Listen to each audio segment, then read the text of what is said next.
साथियों नमस्कार, हमागणी वंदे मातरम।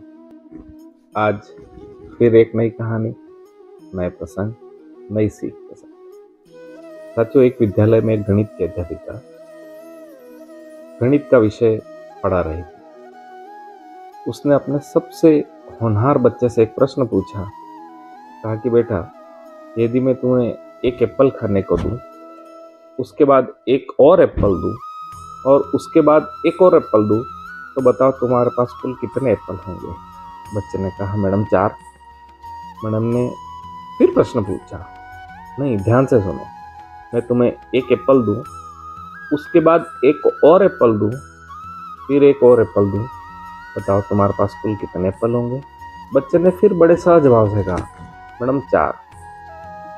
मैडम ने सोचा शायद बच्चा समझ नहीं रहा है। मैडम ने कहा मैं तुम्हें एक एप्पल दूं, उसके उपरांत उसके बाद एक और एप्पल दूं और फिर एक और एप्पल दूं, तो बताओ तुम्हारे पास कुल कितने एप्पल होंगे? बच्चे ने मैडम की ओर देखा, अंगुलियों की ओर देखा और फिर सहज भाव से कहा मैडम 4 होंगे। मैडम ने अब प्रश्न को ट्विस्ट कर लिया।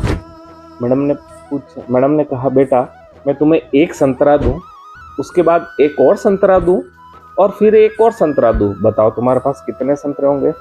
बच्चे ने सहजता से कहा मैडम 3। फिर मैडम को क्रोध आ गया कि जब मैं यही प्रश्न तुमसे एप्पल के लिए पूछ रही हूँ तब 4 आ रहा है, फिर तुमसे संतरे के लिए पूछ रही हूँ तो 3 आ रहा है, ऐसा क्यों? तो बच्चे ने बड़े ही मासूम भाव से मुस्कुरा करके कहा मैडम, एक एप्पल मम्मी ने मेरे बैग में रख दिया है, तो कुल एप्पल तो 4 ही होंगे ना। मित्रों, कभी कभी समझने वाला और समझाने वाला दोनों सही होते हैं, पर दोनों को ऐसा लगता है कि मेरा उत्तर सही नहीं है। इसलिए गौर करिए, समय दीजिए, ध्यान रखिए कि सामने वाले की भावनाएं क्या है, उसके बाद अपनी प्रतिक्रिया दीजिए। जय श्री कृष्ण।